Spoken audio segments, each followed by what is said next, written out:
Hello, everyone. Welcome to the Casual Causal Talk, episode 14. Today, we have with us a very eminent statistician with deep expertise in clinical trials and biostatistics.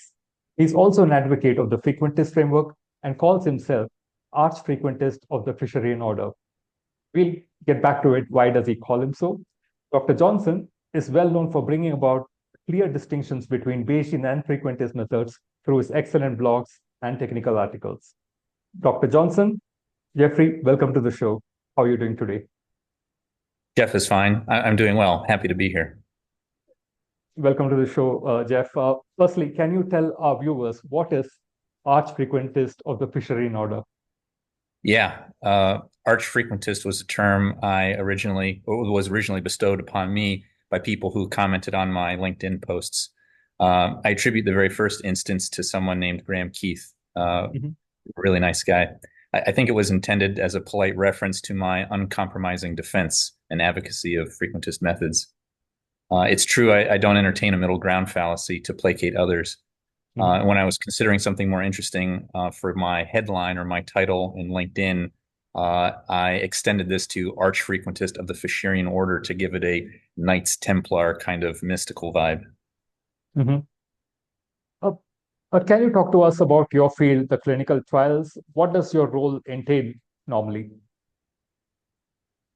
Yeah, it's a good question. So clinical trials in general involve prospectively recruiting participants into a study to investigate some kind of intervention or treatment for treating an illness. You've got early phase studies on healthy volunteers, and you've got later phase studies looking at efficacy in participants with the illness of interest. After earning my master's degree in statistics from George Mason and my PhD in biostatistics from the University of Pittsburgh, I began working in late phase trials and later worked in early phase dose escalation studies. After this, I transitioned to real world evidence and later to statistical methodology before arriving where I'm at now in health economics. Nice. Of course, you're known in the LinkedIn world as somebody who is very passionate about frequentist methodologies. Can you unpack what is frequentist framework and Bayesian framework for the audience? Sure. So both frameworks utilize sampling from an unknown population, described using Greek letters called parameters, with the goal of inferring this unknown population. Both paradigms aim to identify a set of intervals or interval hypotheses in the parameter space that are best supported by the observed data, along with a willingness to bet for any of these interval hypotheses. And I think that's an important point that often gets overlooked in frequentism. And I'll talk a little bit more about what frequentism involves here. The difference is really how these paradigms define the words random and probability. To the frequentist, probability is the long-run emergent pattern over repeated sampling, where an understanding of this performance imbues one with a willingness to bet based on a single experimental result. So an easy example here would be if you're in a casino betting on a roulette wheel. Gamblers bet on individual outcomes on that roulette wheel, but their willingness to bet and what they consider to be a fair bet is based on their understanding of the performance of that wheel. To the Bayesian, probability is his assigned unfalsifiable belief regarding anything which is merely unknown. He allows himself to assign beliefs not just to sampling events, but also to any fixed unknown quantity, i.e., in this case, parameters.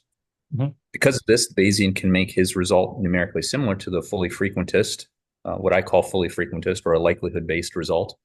Or the Bayesian can just as easily produce any other numerical result, and he's always quote unquote right. And that's just a nature of due to the nature of it being his belief, right? There's no notion of wrong.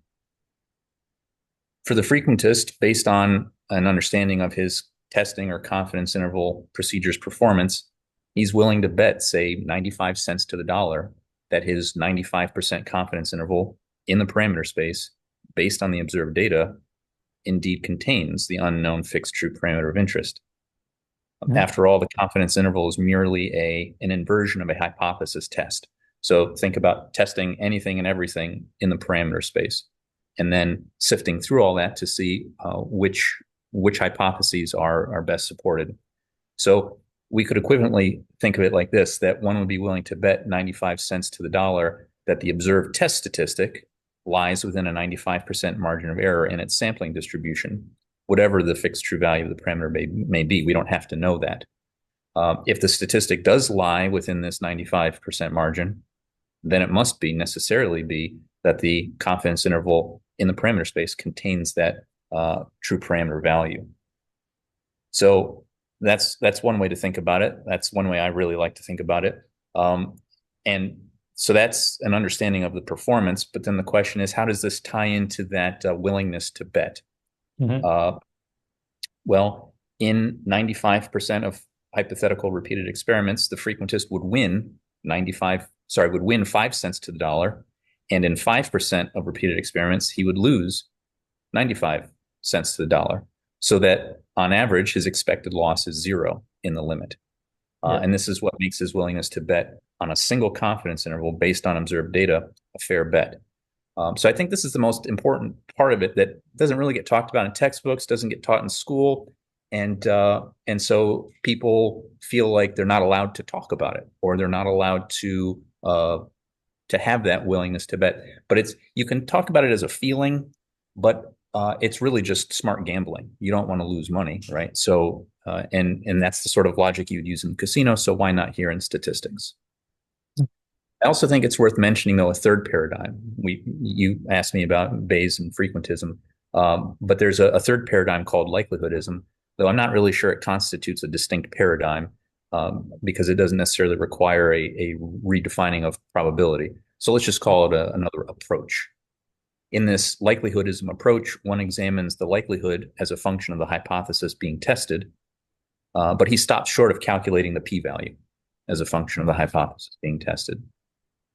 One can identify interval hypotheses in the parameter space, just like the Bayesian and the frequentists do, but it would be based solely on features of this likelihood function. But as procedures, these likelihood intervals, analogous to a credible interval or a confidence interval, they don't have any probability statements associated with them. I made a couple of LinkedIn posts recently in which I reframed objective Bayes as a mere likelihoodist approach, using the area under the likelihood as one such feature to identify interval hypotheses in the parameter space. But importantly, this area under the likelihood isn't really a probability. It's just unitless area. And I did this for 3 reasons. The first reason was to help those who are invested in Bayes to continue with their familiar machinery in a way that is scientifically defensible. With the hope that perhaps one day they will make the tiny leap to frequentist confidence curves. I wanted to give them a path forward. I know in a lot of my posts, I come down pretty hard. And I think for some people, they may really double down or anchor onto Bayes because what else are they going to do? This is what they've invested themselves into. And so this is a way for them to continue doing what they're doing, but just subtly alter the interpretation to make it defensible and to hopefully apply the methods in a way that don't allow them to necessarily come to any conclusion that they want, to avoid that personal incredulity and circular reasoning that I often refer to. The second reason that I made these posts was to help others like me who are unwilling to fall for the middle ground fallacy to nevertheless admit a subset of Bayesian approaches under this banner of likelihoodism, since there will invariably be holdouts who insist on using Bayes. As much as I would like to think of a world where everyone is frequentist and everyone agrees, there will always be people who use the Bayesian machinery, and I need to be able to interpret at least some of these applications in a way that is palatable to me. While I consider myself a Fisherian frequentist, I certainly wouldn't be opposed to constructing likelihood intervals as a stand-in for confidence intervals. I just wouldn't admit the Bayesian interpretation. The third reason I made these posts was to help those who identify as likelihoodists by highlighting that likelihood functions can be constructed using many different statistics. We often hone in on the likelihood based on the subject level observations, which is equivalent to the likelihood based on the sufficient statistic. But any statistic, relevant statistic, can be used to produce a likelihood. And so this suggests that a lot of frequentist methods for confidence intervals, such as walled intervals, would lead to the same interval hypothesis in the likelihoodist approach. So for those who really identify as likelihoodists, they can leverage a lot of the same sort of machinery that frequentists use and that Bayesians use. So to help them as well. Got it. So likelihoodism is kind of like an off-ramp towards frequentists, right? That's right. Yeah, exactly. I should have just said that, and I would have saved us 20 minutes of rambling there. Yeah, I view likelihoodism as an on-ramp for Bayesians and an off-ramp to get to frequentism. It's a nice bridge. Yeah. Perhaps a slightly tangential question. You talked about confidence interval as well as credible interval. I mean, the word has always amused me, especially I get it with confidence interval. It's all about coverage. But when Bayesians say it is credible interval, I get to ask the question, hey, what is so credible about it? Do you also think in the same way? Absolutely. Yeah. If we take the Bayesian paradigm at face value, the experimenter is assigning his degrees of belief. And so the whole process quite clearly amounts to what's called personal incredulity. And so then to call it a credible interval just, I think, reinforces that idea. So yeah, to me, I agree. Got it. I mean, in the 20th century, most of the people say that 20th century is the century of frequentism. A lot of, techniques like p-value, confidence interval, and of course, NHST, null hypothesis testing, was invented during that time. And even in academia, even now, frequentist methods are predominantly taught. At least when I was doing my statistics, I learned it very well. But yet, there are a lot of misconceptions about frequentism. And I would also say some people do have some kind of hatred towards it, have it is wrongly taught or not taught well. Why do you think frequentism gets some hate? Yeah, that's something I've thought about quite a bit. And the conclusion I've come to is that new and meaningful developments in frequentist statistics are few and far between. Yet scientists and academics are evaluated based on how prolific they are in writing papers. So by adopting the Bayesian way, scientists, or now pseudoscientists, and academics can write as many papers as they like by simply putting another prior on their prior, or by misrepresenting frequentism and claiming to have accounted for more uncertainty. It just gives them a lot more to work on, a lot more to chew on. And while this may benefit their careers, it creates this false perception in academia and in applied fields that advancements in statistics come from Bayes, leading entire academic departments to push Bayes on their students and leading applied scientists to push Bayes on their colleagues and their stakeholders. As more students, master's students and PhD students are graduated in this environment, they only know the weak claims made to support Bayes over frequentism.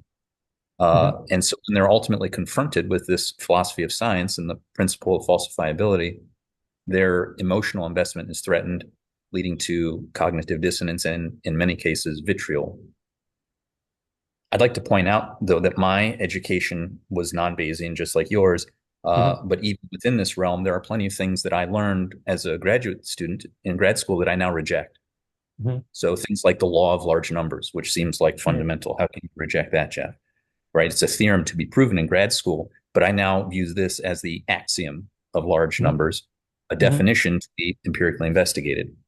Another example might be mixed models or random effects models, and even time to event models, where many graduate level textbooks explicitly or implicitly have one invoke probability statements about individual subjects or sampling units. I now reject this notion, using covariance or correlation pattern models instead for longitudinal analysis, and for time to event analyses, I'm just certain to interpret things in a repeated sampling framework. my point with all this is to say that we are all forced to reconcile our education with science and with what we encounter outside of school. And so I think it's best that we do this gracefully and willingly. And so, yeah, I just think regardless of what your background is, whether it's Bayesian, frequentist, or anything else, just be prepared that there are going to be things that you were taught that you will ultimately reject. Yeah, I mean, it's quite incredible, and also funny in the sense that, you kept updating your beliefs. I mean, that's what Bayesians claim, right? They update their beliefs based on new evidence. My take is that, if that were to be the case, Bayesian as a paradigm would not even exist, because they should have realized that they're wrong somewhere. So why didn't they update their belief that they are going wrong? And you must have seen that particular toy which comes out of the box and then presses the button and it goes back. Something of that sort should have happened, but it hasn't happened yet, right? Yeah, so I mean, we definitely touched about, why frequentism gets some hate. Now, moving on to the other side of the equation, why do you think, there's an allure for Bayesian methods? And why do you think it enjoys a little bit more likability in comparison to frequentist methods? That's another great question, and something that I've thought about quite a bit and tried to work into my LinkedIn posts, because I do acknowledge that there is this appeal. And I think the Bayesian paradigm is appealing in part because it is embodied by a single emblematic equation. Mm-hmm. To follow this formula all the way through is to produce a solution that is fully Bayesian. That's a term I think that really gets leveraged a lot, fully Bayesian. Anything else is anything but truly Bayesian. Another part of the appeal is that Bayes is still a bit of an underdog. As much attention as it's getting, it's still not the mainstream. And so people naturally love rooting for an underdog. I'm not a big sports fan, but when I turn on a game or happen upon a game, I tend to see, all right, who's down, who's got fewer points, who's everyone rooting against. That's the team I'm going to go for. And so I think that's happening here with Bayesian statistics. I made a popular LinkedIn post where I offered the p-value for the likelihood ratio test as the emblematic fully frequentist analog. And I think that's important for us frequentists to find something to galvanize around. And so when we think about conducting the likelihood ratio test for the hypothesis theta equals theta naught, we're answering the question, if theta really is equal to theta naught, how often would we see a likelihood situated as far away and spread out from that theta naught as what we have observed, or something even more extreme? So we're investigating the performance of the entire full likelihood as a test statistic relative to the fixed true theta, were theta indeed equal to theta naught. And so having this as our flagship, I think, is critical, because then we see that every other hypothesis test is just a convenient alternative or an approximation. So when we start thinking about the Wald test or the score test, we're not concerned so much about the location and spread of the likelihood, but just the location. And we can also start to think of this as using more convenient likelihood functions. And now the Bayesian isn't incapable of this either. The Bayesian can use likelihoods based on other statistics rather than the subject level observations, or rather than the sufficient statistic. I think that's important, I think, for getting the apples to apples comparison, a fully Bayesian versus a fully frequentist solution, and then other perhaps more convenient or tractable solutions. Got it. I mean, you referred to Bayesians as being the underdog, but looking at LinkedIn, I don't think they are the underdogs. The frequentists are the underdogs. There are a lot of posts praising Bayesian. I think I made a meme some time ago that if you just utter the word Bayesian and you utter the word frequentist, there are more number of likes and engagements on your post for the word Bayesian rather than the word frequentist. So yeah, maybe as you rightly said, people are rooting for the underdog, but in this case, the underdog is actually the frequentist, not the Bayesian. Yeah. Let's dive into the intricacies of Bayesian methods and explore nuances about it. What are priors, and why do you think they are subjective in the case of Bayesian? That's a good question.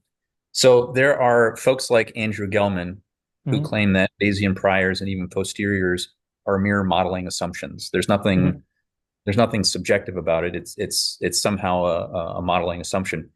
But I see this as an equivocation on the word model. A model is supposed to be a convenient yet perhaps imperfect representation of objective reality. And while imperfect, it ought not have any internal nor external contradictions. Otherwise, we would reject the model. If we treat the prior as a modeling assumption, if we go with someone like Andrew Gelman's assertion, we're saying that there is a superpopulation of population parameters from whence we sampled our now fixed parameter under investigation. So a superpopulation of populations, each population characterized by a parameter, and we've obtained one through some sampling mechanism.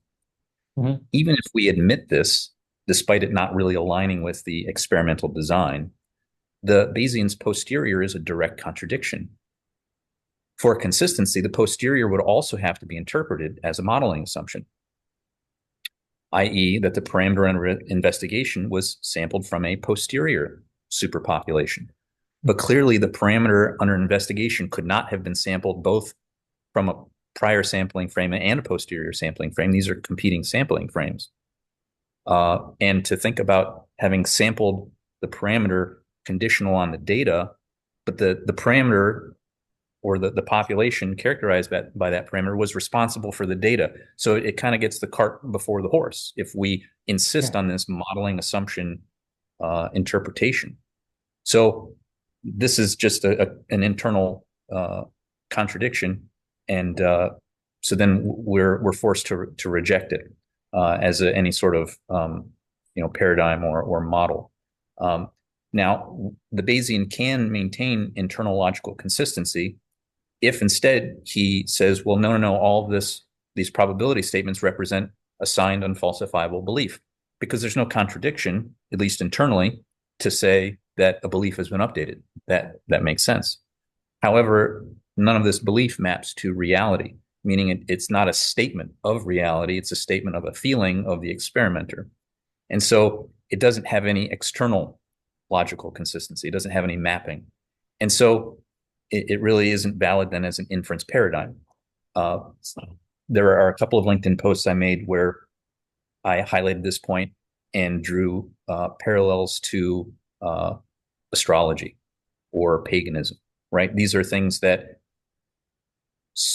there are some statements involved about reality, but then a lot of things that just they're nothing that we can investigate. And so clearly statements of paganism or astrology, we should all agree, wouldn't count as evidence. So then neither would Bayes. Got it. This morning, just to prep up for this podcast, I was just looking on the internet. Are there any, podcasts with frequentists? Of course, there are very few. I mean, you must have heard of Dr. Deborah Mayo. Yeah, so there was one podcast that I stumbled on her podcast, and she made a really excellent point about priors. She said that though the word is called prior, what Bayesians do is they fix the priors after seeing the data. So how can it be a prior? You are doing something after seeing the data. I mean, we frequentists don't set a significance level after doing the experiment, but we set it before that. So do you think there is an inconsistency with the name here as a prior? That's a great question. So I think the closest analog to a prior would be a historical likelihood for the frequentist. And so I think there are settings where you're right. Bayesians set a prior perhaps after they've seen the latest data that they were interested in analyzing. And it could happen to frequentists too, that they look at the data that they're interested in analyzing and then decide to meta-analyze it with some other study for which they already have the likelihood for. So I can kind of see that as a pro and a con. I mean, obviously, we want to pre-specify wherever we can so that it doesn't look like we are creating the result that fits our narrative. We want evidence, not personal incredulity and circular reasoning. But at the same time, if that historical study, or using the frequentist paradigm, if that historical likelihood really is relevant, it behooves us to include it. So then to just turn a blind eye to it, or to say, well, I've already looked at the data, I can't use that, seems a little foolish too. So that's just trying to bridge the gap there between the paradigms. But yeah, I think even if the Bayesian specifies his prior a priori, at best, all he is doing is normalizing the likelihood from a previous study. And at worst, he is creating some sort of exotic trimodal prior that really doesn't have any connection to objective reality. Got it. Yeah, a follow-up question, right? Do you think people are skilled enough to specify a probability distribution to their priors? In my field of marketing mix modeling, what people do is they just go with the default, either the normal distribution or half normal distribution, because they don't want the value to take negative. So they just specify the positive support and just leave out the negative support. So I don't see people really paying much attention. And, first of all, I don't think they have enough knowledge about various distributions to even specify them. What's your experience with this?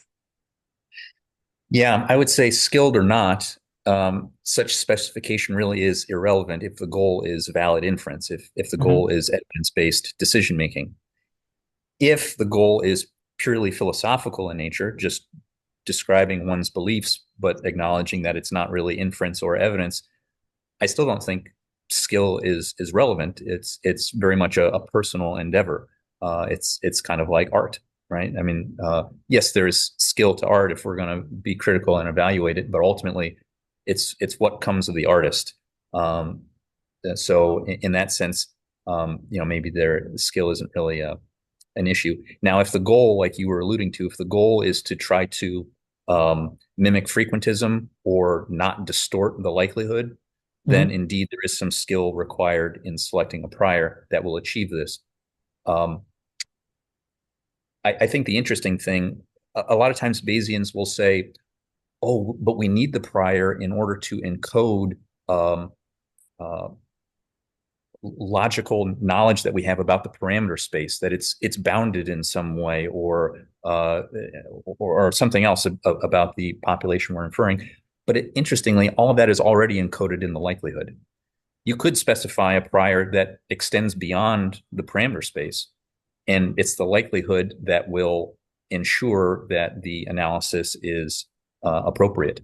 So if it's the other way around, if your likelihood is unnecessarily wide and you've restricted things based on your prior, it really means you've misspecified your model. The likelihood should really only be non-zero over the valid hypotheses to be investigated. So really the likelihood is sufficient. Yeah, so people also have this misconception about frequentism that, frequentism can't encode prior knowledge or prior beliefs.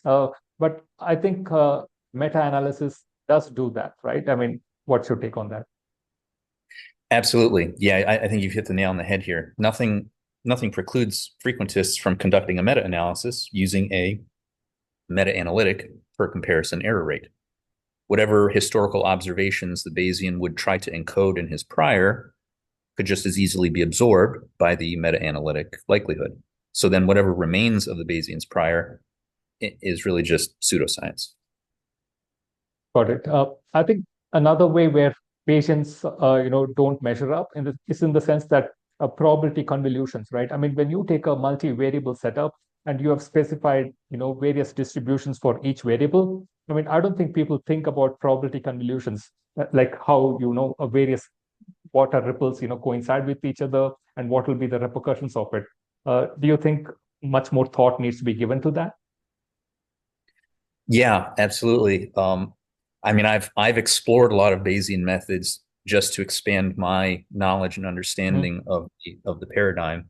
And it is quite tricky when you're dealing with a very complicated multi-dimensional parameter space to specify a prior if you're not just going to go, total uniform or whatever it might be, if you're going to try to go conjugate or something else, to specify it in a way, particularly if you're butting up against the boundaries of the parameter space, to specify it in a way that it doesn't really distort things.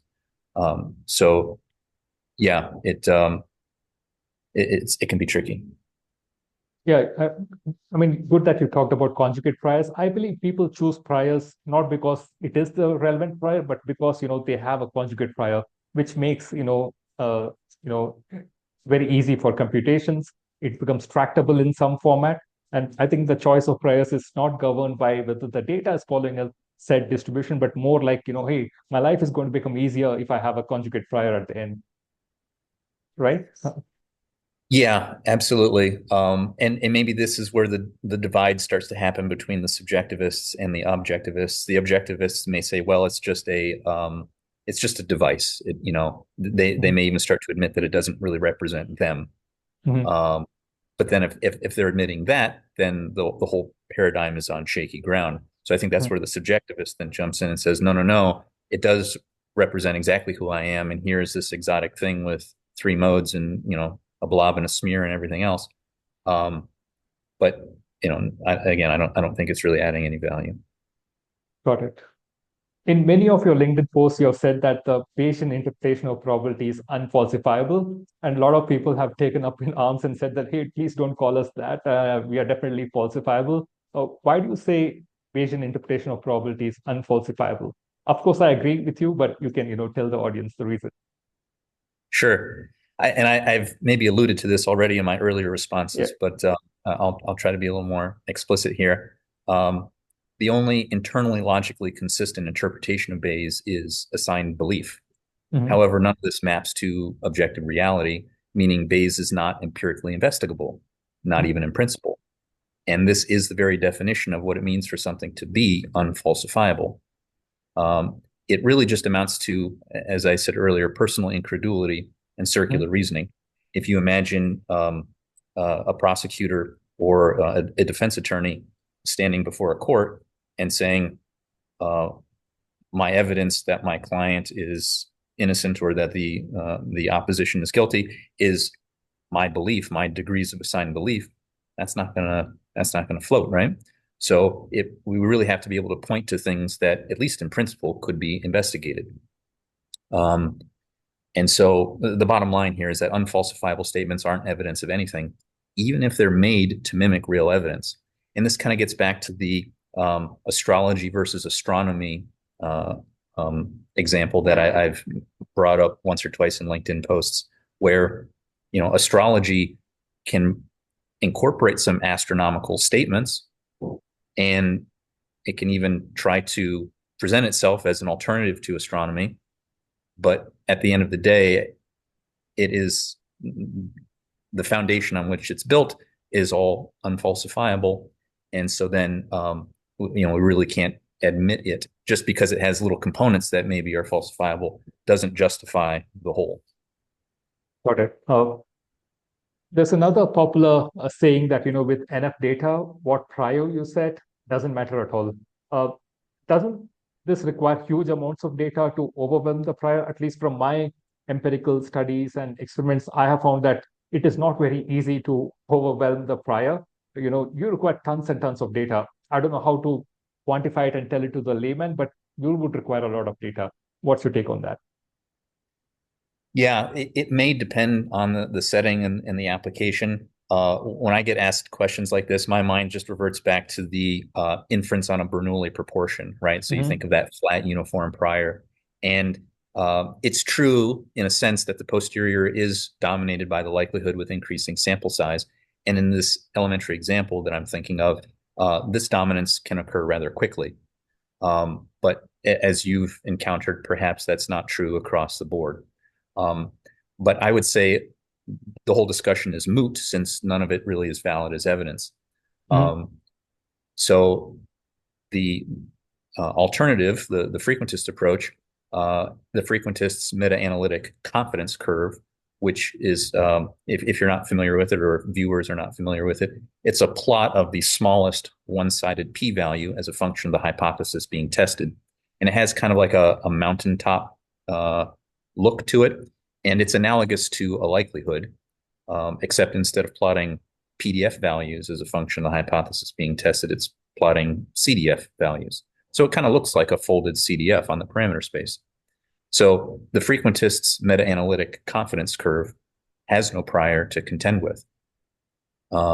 There's no, even if we're going objective and trying to specify something, I'm switching Bayesian now. If the Bayesian is going objective and trying to specify something that won't distort the likelihood too much, there's nothing like that for the frequentist to be concerned with.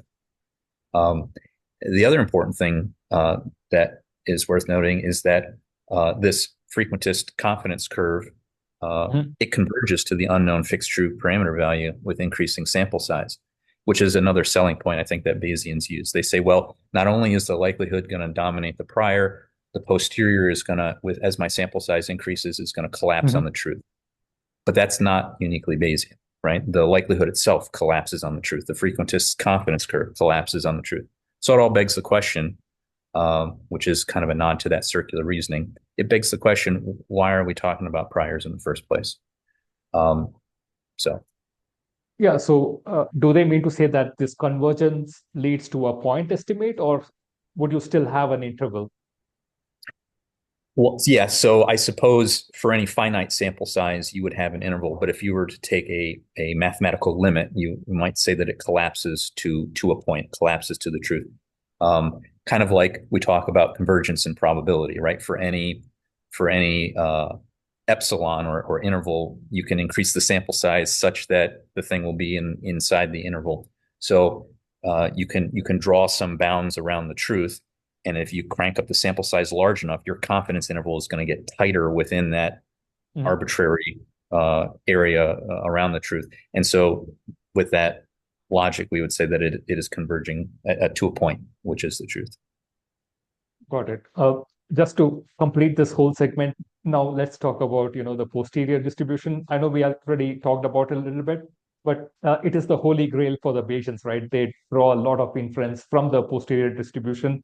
I think in a way, Bayesians cannot be straight-jacketed into giving a answer just because they allude to posterior distribution and they cite a posterior distribution and interval rather than a point estimate. I don't know whether you follow politics. I'm interested in political forecasting, not in politics per se. I have followed Nate Silver's predictions a lot, 2012, 2016, 2019, 2024. I mean, he received a lot of accolades for predicting 2012 elections very right. But then Nassim Taleb called him out, I think, in 2016 or 2019, where, he didn't own up for the wrong predictions, right? I have seen a lot of Bayesians not owning up for the wrong predictions, and they would hide behind the 1 minus p statement saying that, oh, I just said that there's 80% probability that, Hillary Clinton is going to win, and there's a 20% probability that she won't win. But hey, I did say that 20% also is a valid statement. So they're going to hide behind that 1 minus p statement, and you can never say that they were wrong. What are your thoughts? Yeah, I think that's an excellent point. I'll start by reiterating that, Bayes isn't a statement of performance. So whatever probability statements the Bayesian makes, they're always right, whether they try to hide behind them or not. I think what you've highlighted, though, is an important aspect even in frequentist statistics. So in the frequentist framework, if, say, we produce a 95% prediction interval, so now we're trying to predict a future observable, and we later discover that this interval fails to cover that future observable it intended to cover, we're left to choose from one of several interpretations. One conclusion is that the model is correctly specified, and we've simply observed a rare, alpha 100 alpha percent event or a 101 minus p percent sampling event. I wouldn't necessarily call this hiding behind the 1 minus p probability, as it's a valid conclusion, tentative conclusion to draw from what's occurred. Another conclusion we could draw from a failed prediction is that we've observed a rather common event, but the sampling model is misspecified in some way. Mhm. So maybe we've got sampling bias, or maybe just the characterization of the sampling mechanism is not quite right. Yet another conclusion is that our sampling mechanism doesn't produce a stationary series, meaning the whole notion of limiting proportions is out the window, and we can outright reject frequentism. So, when we have this failed prediction, there's a lot to grapple with, and several different explanations we could lean on. But the beauty, though, is that in principle, with continued observation, we can evaluate past performance promises like that 95% coverage for a prediction interval and investigate what was responsible for that failed prediction. Was it just a rare fluke event? Was it a misspecified model? Is the whole notion of frequentist probability out the window? And I think what makes that great is that that's what makes frequentism scientific. Yeah. Got it. I did stumble upon one of your LinkedIn posts of late. I think you called likelihood principle a little bit ridiculous. Of course, just to tell the audience that it is not the same as likelihoodism that we discussed earlier, or was it? But why do you call likelihood principle ridiculous? Yeah, another good question. So another label that we can apply to the likelihood principle is the quote unquote ignore the experimental design principle. Mm-hmm. So the likelihood principle says that everything you need for inference is the likelihood. You don't need anything else. And there are classic examples where two different data generative models can lead to the same likelihood function because the likelihood is only proportional to the PDF. And so what this means is that we don't have to think anywhere beyond the likelihood function. And if we acknowledge then that what this amounts to is ignoring the experimental design, ignoring the actual data generative process, then we see that the principle is, we immediately see that the principle is ridiculous. I think that the principle is concocted to merit likelihood ratios and normalized likelihoods and Bayesian posterior inference, to admit them as though they were complete inference modalities, by turning a blind eye to how it was the likelihood was obtained in the first place. I think that's important. Just imagine again, like you're in a court of law. You may have a piece of evidence in front of you, but the question is, how is that evidence obtained? Not just did the police have a warrant, but what was the context of that observation? Because context matters. If we say that context doesn't matter, we're just fooling ourselves. So recall that the frequentist views the entire full likelihood as a test statistic. And it's an understanding of how this likelihood function dances around over repeated experiments that informs the frequentist's inference based on the experimental result at hand, given just the one likelihood that we have to look at. So it's really about performance. Got it. I mean, I think both of us will agree that, Bayesian methods have increased in popularity and in usage. With widespread application of Bayesian methods to various scientific disciplines, are we somewhere running the risk of, believing our own priors? And that, in a way, kind of hampers in discovering the actual truth. I'll say yes, but with the caveat that the same fate can befall the frequentist who is overzealous with meta-analysis. So if we're as fair as we can be and we view Bayes as an approach to meta-analysis, and we already acknowledged earlier that frequentists can perform meta-analysis as well, then both paradigms have to be careful of what you just described. I would say that initial tentative decision-making can and should be made based on meta-analysis by borrowing from other sources. If we're currently lacking direct evidence, we may have to, in the machine learning world, we would anthropomorphize this and call it learning. We are learning from other sources, right? But we're just, it's meta-analysis. But as more direct evidence becomes available, as it's obtained and included, then our meta-analytic inference should be based on this alone, that direct evidence. So yeah, I would just say it's an important issue regardless of paradigm. Yeah. I mean, I asked you that question is because, another person that I hugely, follow is Peter Thiel. I mean, at least for his, scientific and entrepreneurial traits, not politics especially. He said that the world is stagnating. I think he gave a very funny remark that, we were promised flying cars, but all we ended up is with a social media network, something to that effect. So I just want to know, perhaps, because Bayesian methods are increasing in prevalence, is it that the world is stagnating and we are not discovering more of the ground truths that we should have? Yeah, so I do see that the Bayesian paradigm really does it doesn't just lend itself to meta-analysis, but I think it does lend itself to overextending on meta-analysis, because as soon as it represents the experimenter's belief, I think the experimenter then feels free to borrow from places maybe where he shouldn't.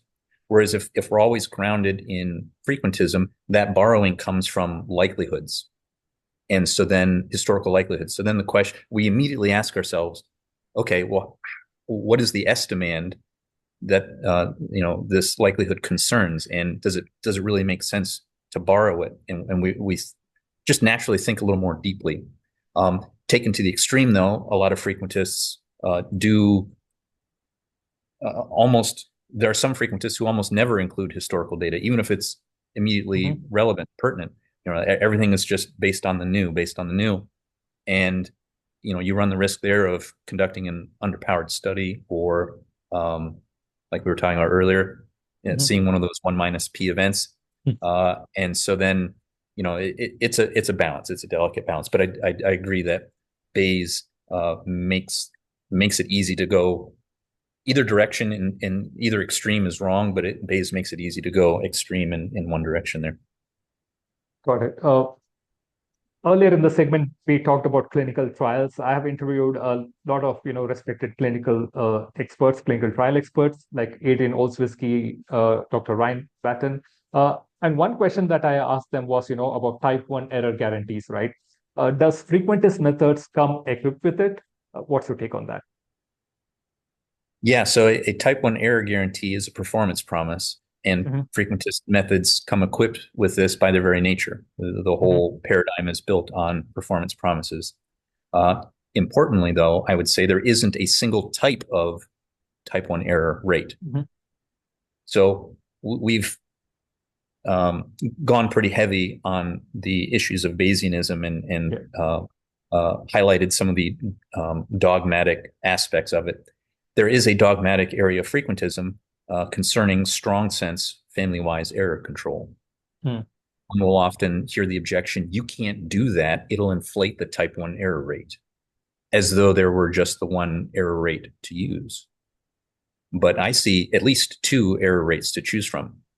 The family-wise that I mentioned a moment ago, but also per comparison error rates.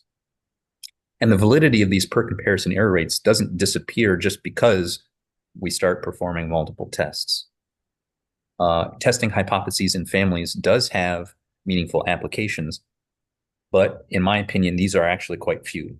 And the same way that we see Bayes being pushed very heavily, particularly for things like meta-analysis, within the frequentist sphere, I see family-wise error control being pushed very heavily, maybe in places where it's not needed as much as it's claimed to be. So I would say that family-wise testing in some areas is overhyped, particularly as a means to resolve the reproducibility crisis and the replication crisis. If we think of each of those as being distinct, and we can even dissect those into further sub-crises, because as soon as you offer one of these labels, it can mean different things to different people. What is the crisis? Is it fraud? Is it is it whatever it is? Is it a statistical issue? Is it an ethical, legal issue? But I still don't think that family-wise error control is a solution to any of that, regardless of how it's framed. So generally speaking, I think that say, family-wise testing in a group sequential setting where you're monitoring a group over time and updating or re-examining them as more data comes in. I think group sequential family-wise testing should be abandoned for meta-analysis. Right? We were just talking about updating as information comes in, using a per comparison error rate. This is because family-wise testing makes the inference and decision-making conditional on everything that came before. And under a true alternative, this kind of family-wise testing can kill power, meaning you may not detect the alternative that actually exists and you're looking for. And under the null, it can be seen as hyper-conservative from this meta-analytic perspective. I also think that family-wise testing in a group sequential manner is paradoxical. After all, the family-wise error rate itself is defined in terms of repeated testing, which under this framework would be a multiplicity problem. Of course, people will do a little hand waving and say, well, it's within an experiment that we're concerned about. But if you really sort of simmer on it for a while and think about what it all means and why we consider error rates in the first place, it almost seems to contradict itself. And going back earlier to what we were talking about, how with increasing sample size, the meta-analytic confidence curve and likelihood collapses to the truth. Yeah. You don't see that with continued testing in a family-wise group sequential setting. If you test early and maybe you had low power and you fail, you've got a little alpha left over and you test again, but you fail. You can only test so many times, but even if you microscopically leave just a little more alpha left to keep testing forever and ever and ever, you'll never reject. The alternative is true. It's staring you in the face. The meta-analysis has shown you, the null is not true, but your family-wise control is so conservative, you'll never get you to that conclusion. You have to then say, okay, this experiment is ended, and now let's start again with a fresh alpha and hope to reject. But again, this starts leading into ideas of multiple testing because you just keep testing the same thing over and over again, whether it's within an experiment or across. And so then, to me, it's just paradoxical. And we can even think of sequential family-wise testing of different endpoints, like primary, secondary, tertiary endpoints. I also feel that this should be abandoned for a per comparison testing, unless there is truly a dependency between the hypotheses themselves, such that retaining one null hypothesis but rejecting another would lead to some logical contradiction. Like if we retain this one but reject that one, it just doesn't make any sense for whatever the context is. And I'm blanking on an example, but there are those out there. So in short, there is a place for family-wise testing, but it's not a ubiquitous solution for everything the way it's often presented. Got it. I mean, people don't want to ruffle the feathers or, set the cat among the pigeons, generally speaking. And so they would predominantly, take a middle ground and say that, hey, it is not the method which is wrong, but it's perhaps the person applying the method which is, leading them astray. I think the same argument is presented about, Bayesian methods. Or do you think, family-wise error rate is also something that, it's actually inherently flawed, which lets people astray rather than, people, not using it properly? I would say it's the second. The family-wise testing itself fundamentally is not wrong. The confidence interval itself is actually the result of a closed testing procedure. You can frame that as a multiple testing. But what's interesting is you don't have to. You don't even have to go down the route of calling it a closed testing procedure. You can just keep everything at the per comparison discussion. So it's not wrong per se, but I do think it's more a matter of truly understanding its relevance and its importance in any given application. I mean, when we talk about Bayesians, they normally do not complement frequentists. I think their offhanded way of complimenting us is saying that, hey, you know what, we have Bayesian methods with good frequentist properties. What is Bayesian methods with good frequentist properties? Yeah, it's I think it's kind of a funny irony. I take this to mean that one views the Bayesian posterior as a test statistic, just like we were thinking about the likelihood itself as a test statistic, and then investigates the performance of the posterior under a given posterior decision rule. Importantly, this merely produces an unnecessarily complicated likelihood ratio test, since both the likelihood and the posterior, they're just functions of the sufficient statistic. And that's what's driving the movement over repeated experiments. So to me, it just seems like an unnecessarily complicated solution if for someone to go Bayesian and then say that they've got good frequentist properties. Right. Let us talk about the famous p-value bashing. There is a lot of, articles, blogs, and even some research papers, which say that, p-value should be banned. What is p-value according to you, and why do people, have so much hatred towards it? Yeah, that's a good question.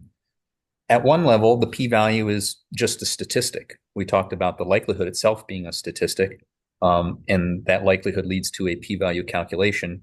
And so we can think about over repeated experiments, we're going to have slightly different p-value results. And so thinking of the p-value as a statistic, it maps the observed data or the sufficient statistic to the probability scale, allowing for easy comparison to a significance level or a type 1 error rate, which is itself a mapping of the rejection region to the probability scale. And I'm a big fan of Fisherian frequentism, but I think this discussion here highlights an important contribution from the Neiman-Pearson camp, where you technically don't even have to talk in terms of p-values and the like.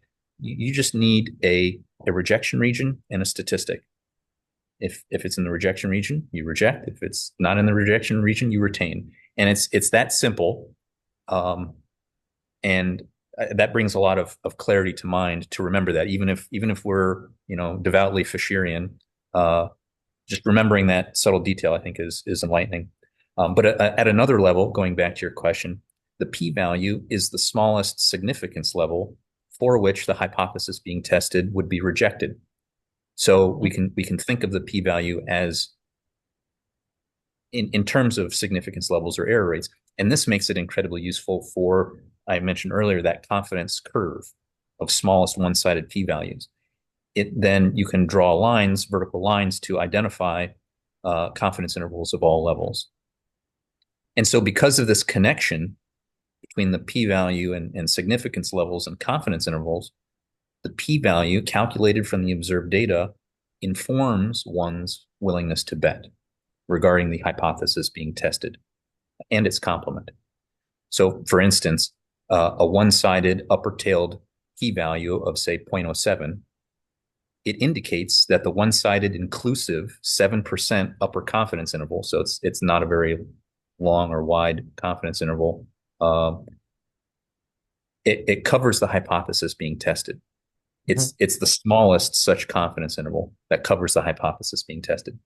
And it also suggests that the one-sided exclusive 93% lower confidence interval does not cover the hypothesis being tested. And so going back to that understanding of performance of these procedures, one would be willing to bet 7 cents to the dollar that this 7% interval so constructed covers the true parameter value, i.e. that the null hypothesis is true.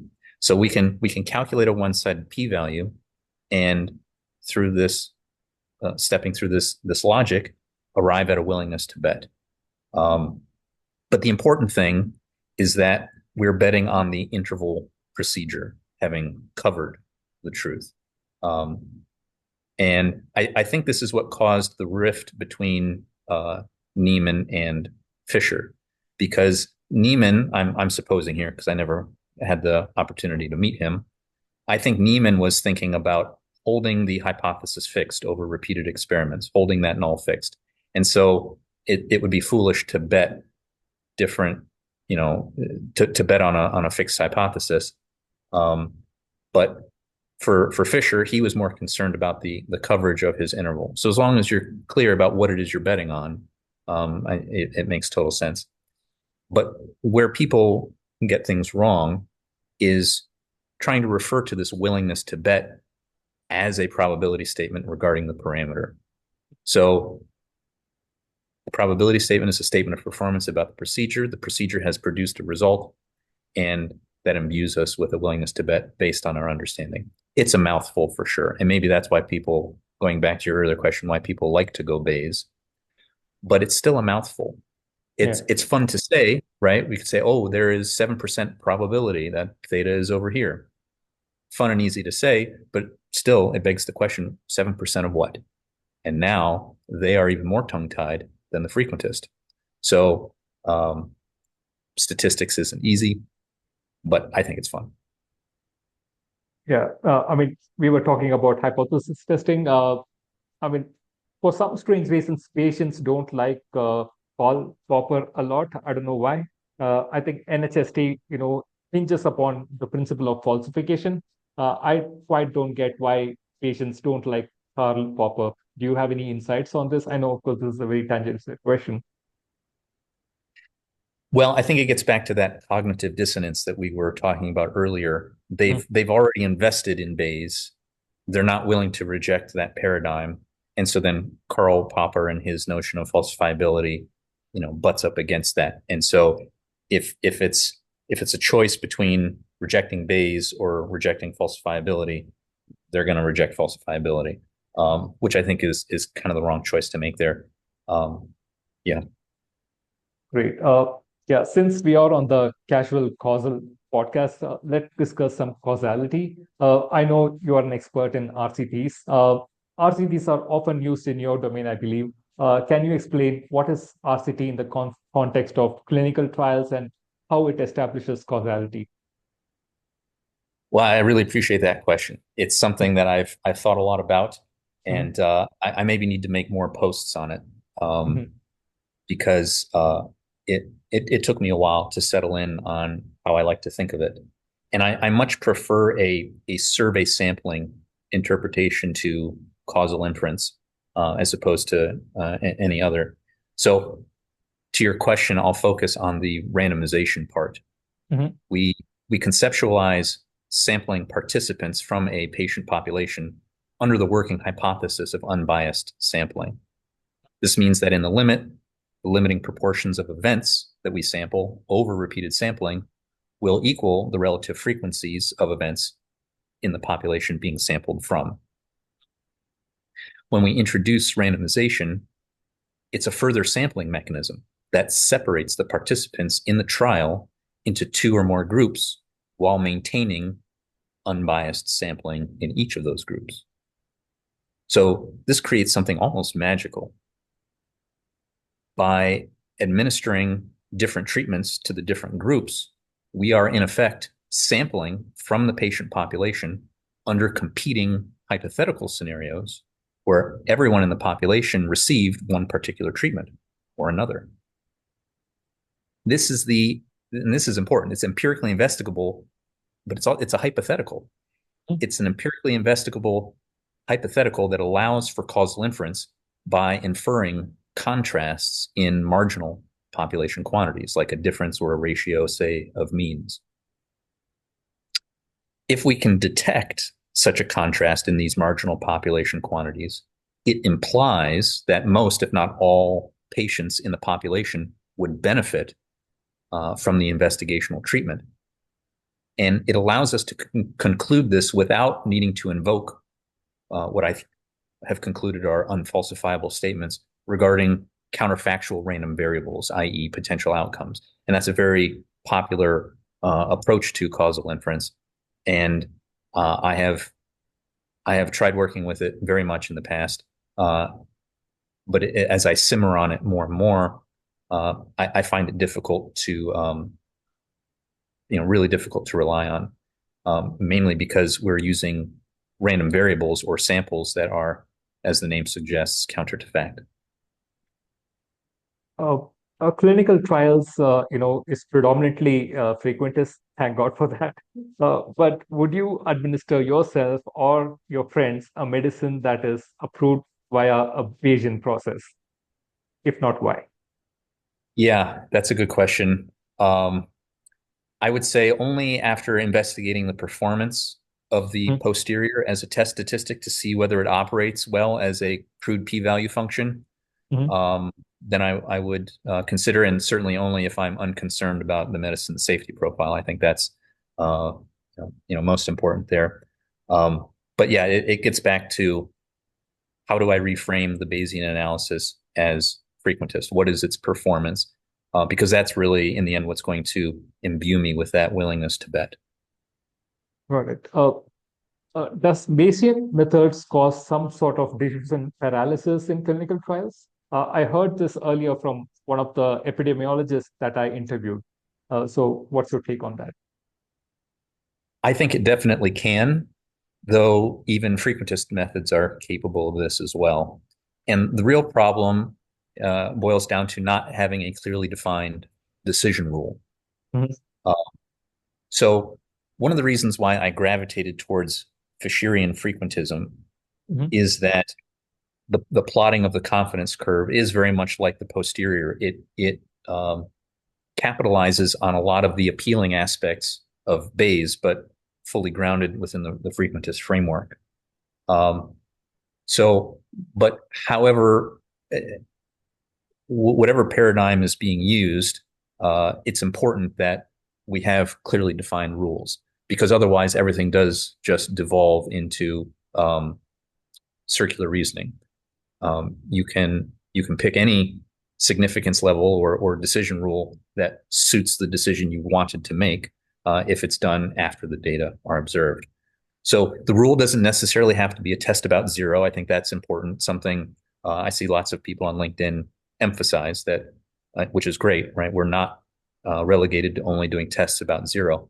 And we're also not relegated to only doing tests at the 0.05 level. The test could be regarding a different hypothesis using some other significance level, a 10%, a 15%, even a 20% significance level. So I think that's the important thing, but just having it, when possible, having it be pre-specified. It's important, though, to include all available information in the decision, even stuff outside of the experiment. And so I'm thinking of things like the business landscape, a legal landscape, a political or scientific landscape. If that changes during the course of your experiment, that has to be factored into your decision. Even if there's strong evidence that a medicine works, if you're going to go to market and it's not going to be profitable, I could see why you wouldn't go to market. So it's interpreting the result within context and not being robotic about it. And that's one thing I see a lot pop up in memes, is that the Bayesians portray frequentists as being robots who can't see context. But that doesn't necessarily have to be the case. Going back to what I said earlier, I think whenever possible, it is important to have a decision rule pre-specified. But I have to acknowledge, and I think this is something that Fisher would agree with, is that sometimes the data comes to you. Well, like suppose you're reading the results of someone else's work, and they report the p-value. You're going to see that p-value before you necessarily had an opportunity to decide for yourself your significance level. The authors of the paper may come to a conclusion. They may say, well, the p-value is 0.052 and it's outside our rejection region, so we've retained the null. But that doesn't necessarily mean that every reader is required to use the same significance level and come to the same conclusion as the authors. So for my purposes, I may be content with a 10% or even 15% significance level, in which case that p-value is statistically significant. So the key there is really just to be honest with yourself and not just arbitrarily move your significance level to suit whatever decision that it is you want to make. But invariably, people will find themselves in such a position like I just described. Got it. I mean, the reason that I stated that Bayesian methods cause vision paralysis is that, in the field of market mix modeling, what people do is that, they would say something like, hey, there's 70% probability that the ROI of let's say TikTok is between 3.5 and 5.5. Now, as a decision maker, I don't know what is it exactly. Is it 3.6? It could be even 5.1. I mean, a CMO will not be able to make a decision based on that, right? But Bayesians would hide and say that, hey, you know what? We are quantifying uncertainty. Have you heard of this phrase? We are trying to quantify uncertainty, but I don't think that's anyways helping the decision maker at the end of the day. I agree. But it is a bit like what I just described with the p-value. So you gave a posterior probability of something in the order of 70%. Yeah. Yeah. So it would be analogous to the complement would be a posterior probability in the 30% range, which, if things are roughly objective, would be analogous to the frequentist testing a hypothesis and arriving at a p-value of, say, 0.3. Mm-hmm. So you're providing this probability statement, be it a posterior or a p-value, and asking the decision maker to make his or her own decision. So, but without any other further explanation as to what a reasonable decision rule would be, I wholeheartedly agree. It can cause decision paralysis if a senior leader is like 70%, 30%, what does this mean? So I think this is where frequentism has really settled in around a 5% significance level and a 95% confidence interval to kind of, at least as a starting point, make it easier for people who are not steeped in it as much as we are. So I would say, don't go Bayesian and try to make a meaningful, at least offer some meaningful guidelines for decision rules for whoever the decision maker may be. Got it. I mean, continuing our discussion on causality, do you use quasi-causal experiments like difference in difference, propensity score matching, or synthetic control methods? Yes, I do. So I've worked on clinical trials, I've worked in real world evidence, and currently I work in health economics. And in all of these settings, I have relied mostly on inverse sampling weights, or what can be called inverse probability weights, to reweight my sample to adjust for sampling and or selection bias. Sampling bias being, are the patients that we are obtaining, are they representative of the population we're interested in? And selection bias being just another version of sampling bias, but related to how patients are allocated to treatment. If we're not actually flipping a coin and randomizing subjects, we may want to adjust for that selection bias. So in clinical trials where we do have the luxury of randomization, these reweighting techniques were important to account for missing data, which this missing data can otherwise break randomization if it's not accounted for properly. If we list-wise delete observations when it may not be appropriate to do so, it can introduce a bias in our estimation and inference. In the real-world evidence setting, using real-world data, like I said, randomization isn't available, and so the reweighting was important to balance confounders, measured confounding factors between treatment groups. And one technique I really like for investigating the appropriateness of this reweighting is to analyze the treatment effect, but to do it on an endpoint where presumably there is no treatment effect, which seems kind of weird at first. But I think it's amazing, because if we nevertheless detect an effect where we shouldn't, it suggests one of two things. Either we've witnessed a rare event, right? Or it suggests that the reweighting was not sufficient to eliminate all confounding. There may be some unmeasured confounders lurking somewhere. So I think that's a really powerful technique when we're talking about causal inference. And I've seen in your LinkedIn posts that you use quite a bit this difference in differences approach. So I'm curious to hear more about your applications on that, and maybe I'll get an opportunity to use that. Yeah, I mean, we use DID predominantly because we get to work with real control market. We are not big fans of synthetic control method. I call synthetic control method the Bayesian of the causal world.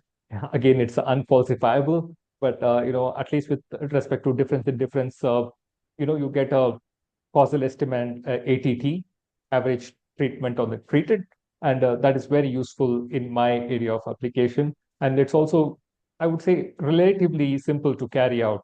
You can't go very much wrong with the DID. And of course, SCM, synthetic control method, a lot can go wrong, from the get-go. So yeah, we apply DID predominantly. Now, just for the benefit of Yeah. everyone watching, can you explain a little bit about the synthetic controls? Yeah. So, I mean, just to juxtapose it with DID, I mean, in DID, you get a real control market and you have a treated market or treatment arm and a control arm. It's all real, right? But in synthetic control method, it comes into the picture because you don't have a control arm to begin with. So now you think, how can I construct a control arm? So you kind of, mix a lot of different control arms, which are not really authentic control arm, but you mix match it and you do crazy linear regression, weighted matching, whatever have you, and then create the synthetic control and say that, hey, you know what? This synthetic arm is kind of like very close to the treatment arm before the intervention has happened. But what it lends to is a lot of overfitting, right? You have created a control arm which is very eerily similar to the treated, and anything beyond the treatment period, you're going to say that, hey, look, it worked because there's a lot of divergence. Of course, there's going to be a lot of divergence because you have overfitted from the get-go. So that's why we are not a big fan of SEM. We are in the process of even publishing a research paper where we know what the real control arm is, and the question is, does SEM also identify that real control arm given a whole host of controls? And it generally doesn't happen. SEM kind of strays the weights and does not allocate the weight on the real control arm. Yeah, I think that sounds like just the investigation needed. I mean, in practice, you might be tempted to use the synthetic approach because there is no other control. But if you have it in your simulation, your investigation, a ground truth, and then this other approach, I think that's what's needed really to investigate its abilities and its performance. Yeah, ironically, I know a very good professor on LinkedIn.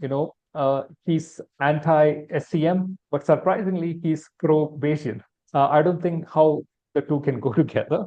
I would think that he's just a small nudge away from realizing that hey, it's very similar to Bayesian. So why even be Bayesian if you can see the flaws of SCM? Yeah, that's a good point. I try as much as I can to put everyone on an equal footing. And I could maybe, you've framed the synthetic approach as Bayesian in spirit, even if not Bayesian, by virtue of Bayes' theorem. Yeah. I could see frequentists adopting it as well. We talked earlier about meta-analysis and borrowing from disparate sources when there is no direct evidence, and it kind of sounds like it fits into that category a bit. So I suppose if there is absolutely nothing else available on which to base the decision, but a tentative decision must be made, maybe one could turn to that. And so maybe whoever this person is that you're referring to, but I agree with you. Like if he's willing to go Bayes, you would think he would be on board with this synthetic approach as well. So anyway, I was trying to put things on an equal footing, but I think I agree with you. It seems like an odd position for that person to hold. Yeah, we just touched upon causal estimands, right? Which causal estimand is useful in your domain? Is it ATE, average treatment effect, or ATT, ATU, or HTE? That's a great question, and I'll be honest, I struggle to keep up with the acronyms. There are quite a few out there, so I'll focus on what I use, and then maybe you can help me find an acronym for it. The most useful for me is what could be called a marginal treatment effect. That is a contrast in marginal population quantities. Importantly, like I mentioned earlier, this estimand doesn't require the invocation of potential outcome random variables. The causal estimand is defined entirely in terms of contrasts in Greek letters, right? These population quantities, and only subsequently then linked to the sampling in a particular trial using fully observable random variables. This ensures that the causal estimand is empirically investigable and that all the statements are valid as evidence. Where I see some other approaches done using potential outcomes, the estimand is defined in terms of expectations of random variables. But we have to remember that those random variables represent sampling, right? So it represents an experiment. And I think in a lot of cases, people use random variable notation a little too loosely.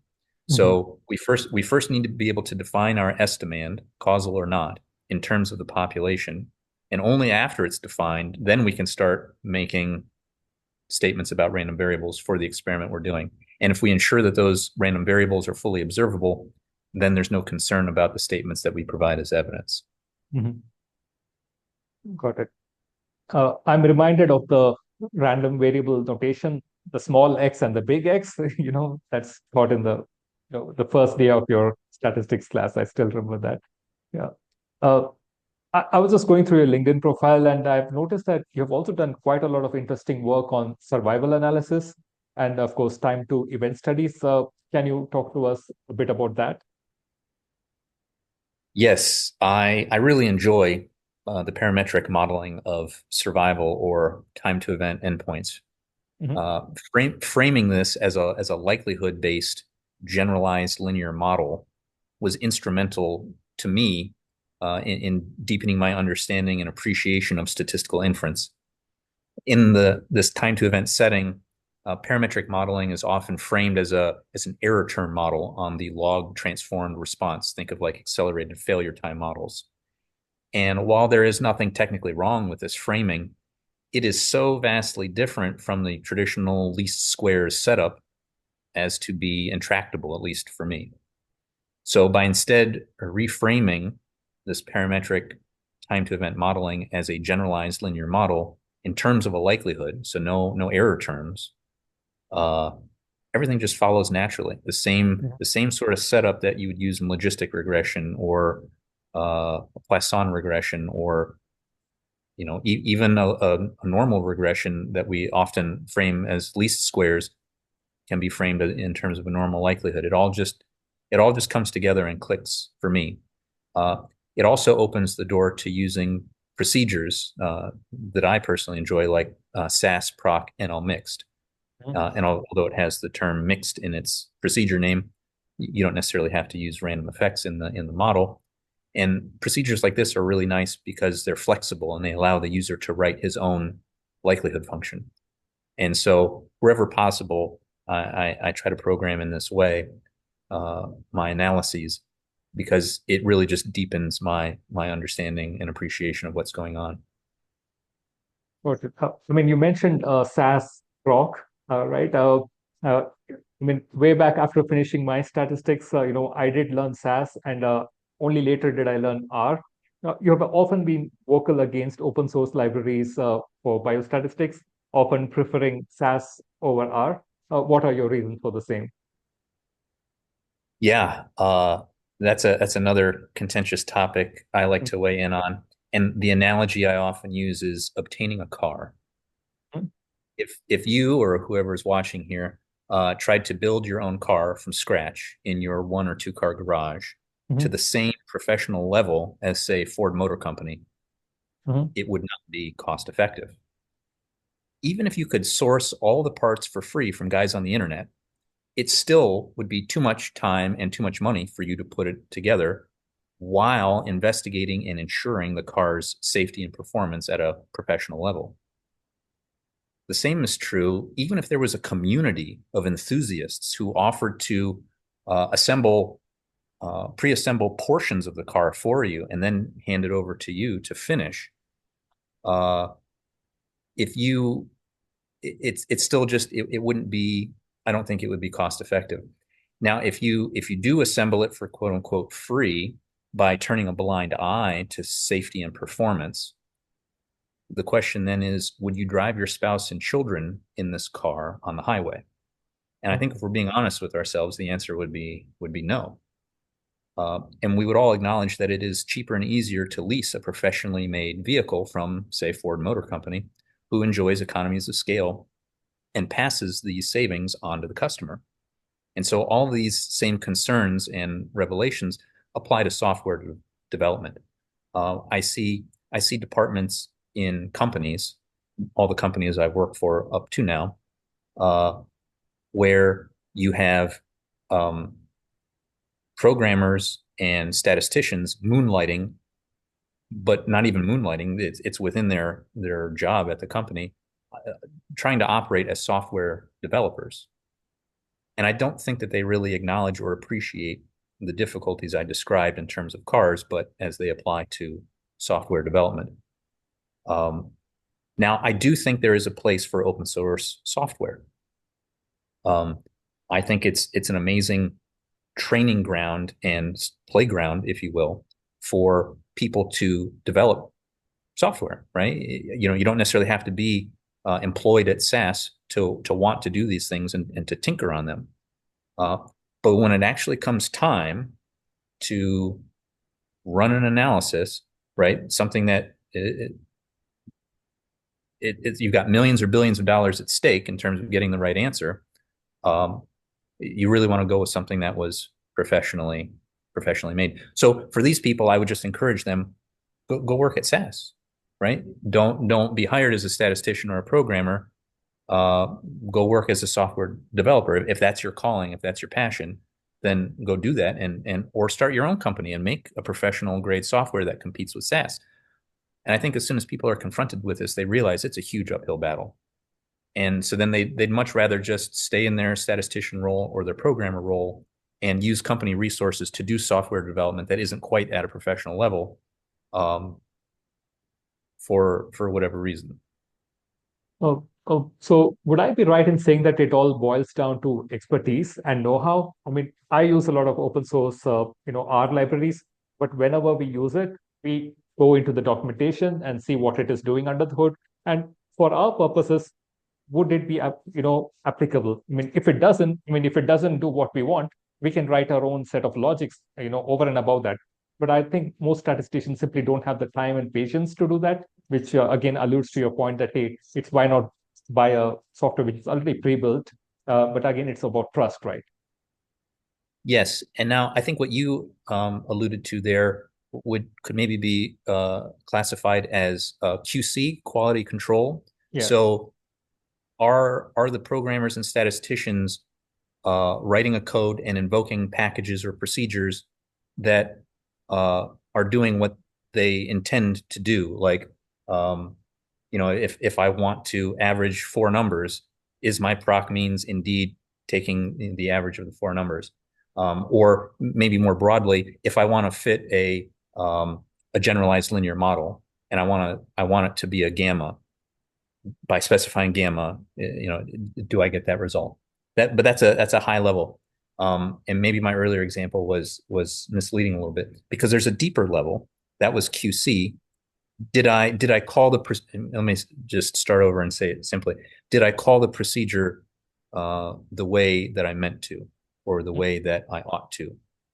The next level, the deeper level, some people call it validation, other people call it qualifying or qualification, is to say, is the procedure doing the calculation the way it ought to? I called it the way I ought to, but is it doing what it ought to? And that's the deeper level, because it's a huge rabbit hole. Like, I mean, I know how to call a procedure. I don't know how to really validate it. I mean, I suppose I can go number by number and try to do a bunch of hand calculations or code from scratch, but it's a much deeper endeavor. And the crutch that I think a lot of people lean on is that, well, this R package has been out there forever. Surely if there was something wrong, somebody would find it. But Adrian is a common friend of ours. He posts on this topic from time to time. And he highlights that, look, just because a package has been out there for decades doesn't mean it's doing things right. It could mean that there are just problems that people haven't flagged yet. And the other important thing to note is that these packages have countless dependencies on other packages. And base R is routinely updated, and each of these dependencies are updated in kind of a piecewise, piecemeal fashion.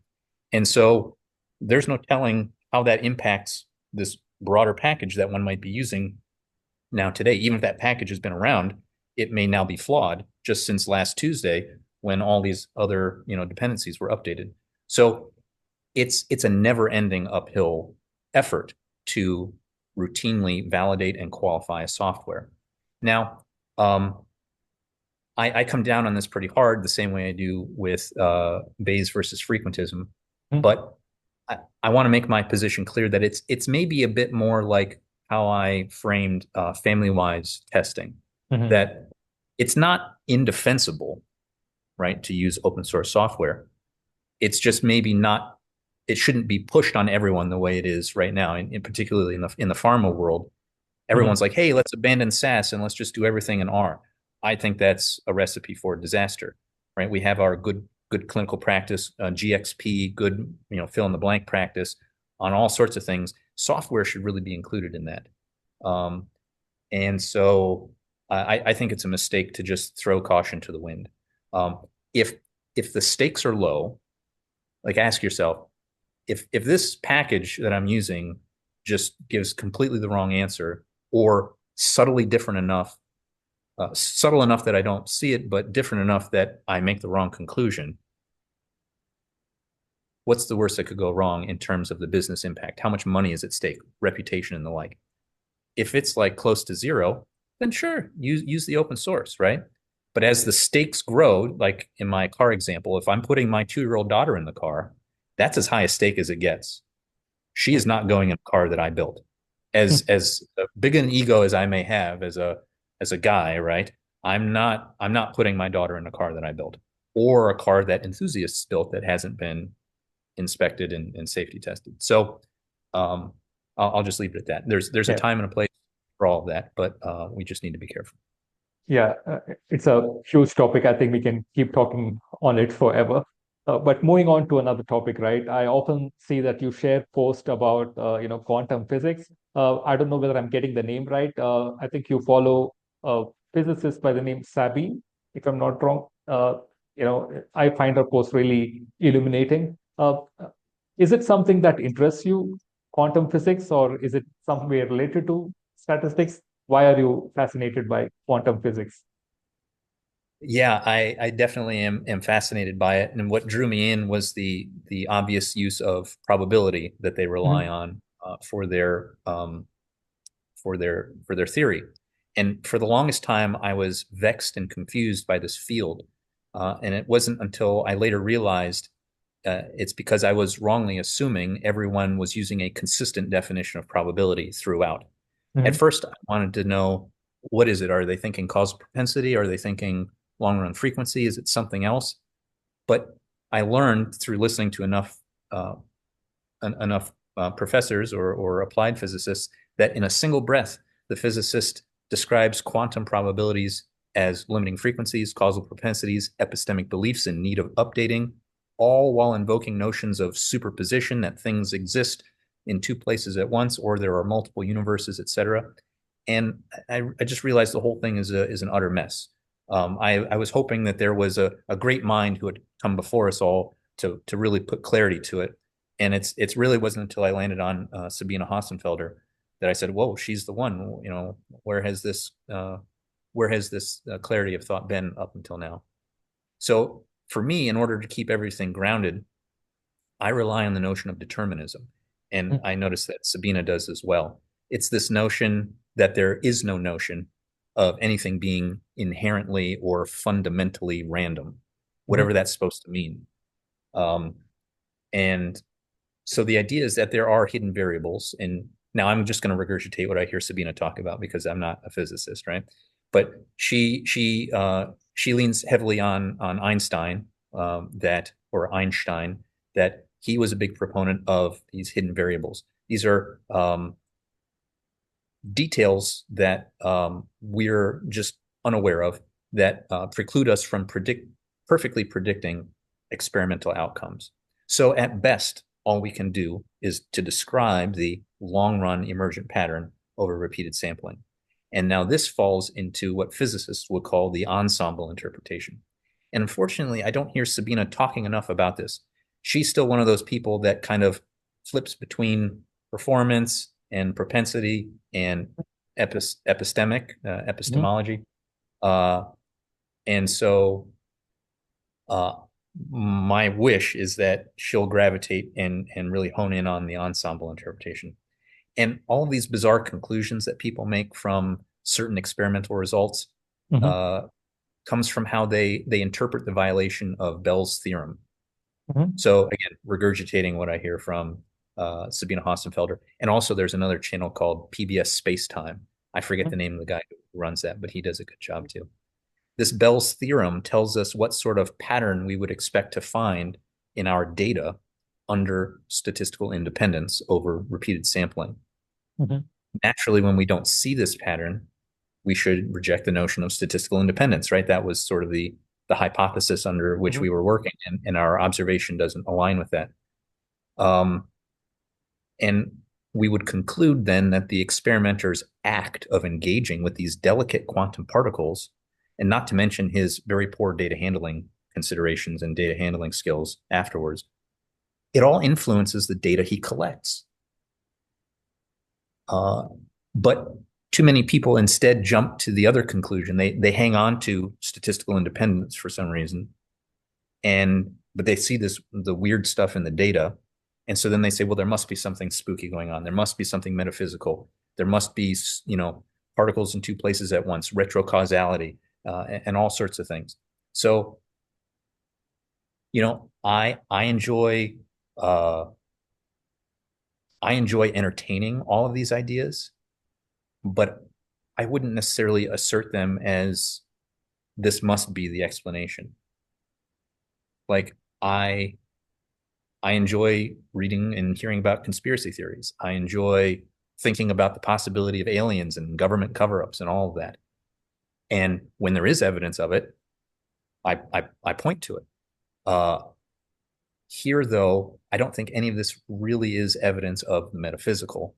I think it's just a leap that people want to make. Got it. Jeff, I think we have come to the end of the segment, but before we say goodbye, any advice to biostatisticians, aspirants, statisticians in general? What resources should they read, or any general advice you would give them? Yes, I would say, and I'm looking at the camera here, make generalized linear models your foundation. SAS documentation is great, particularly on ProcGenMod. I found that to be invaluable. Also books by Agresti. So if you have a full understanding of generalized linear models, like we were talking about going back to the likelihood ratio test, every other test, every other estimation, every other anything just follows naturally from it. So I think I mentioned books by Agresti are great on this topic. I would also recommend becoming familiar with predictive inference. It's something that I don't think was covered a lot, at least not when I was in grad school. And so predictive inference is important, and realize that this is just the inversion of a two-sample test. So if you're already familiar with something like a two-sample Wald test, you can do prediction. It's that simple. But rather than inverting a two-sample test to cover a parameter, you have one sample, but you're lacking the second sample. That's the future sample to be revealed, and you're going to invert this two-sample test to cover that future observable. So it's the same Wald test or whatever two-sample test, but you're covering that future observable. And it's just that simple. And so it doesn't need to be fancy.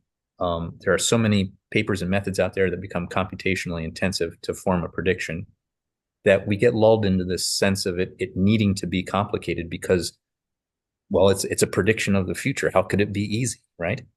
But if all you need is a well-fitting model of the data generative process and the inversion of a two-sample test, and the test can be approximate or exact, and you can produce that prediction interval. Got it. A follow-up last question. Any top statisticians or scientists you admire the most? Yes. I mean, certainly there are contemporaries. I thoroughly enjoy reading and listening to you. We mentioned Adrian and Sabina and Deborah Mayo. But I would have to say my all-time favorite is Fisher, of course. I think of myself as a Fisherian frequentist. Fisher was a real firebrand who single-handedly gave us everything we need as statisticians. There have, of course, been other great refinement by others during his time and since. But for me, he's the one I channel when I sit down to work a problem. Yeah, and you've been very humble not to cite yourself, but I would definitely, recommend everybody to follow you on LinkedIn. And if you have any technical blogs, I would really urge people to read it.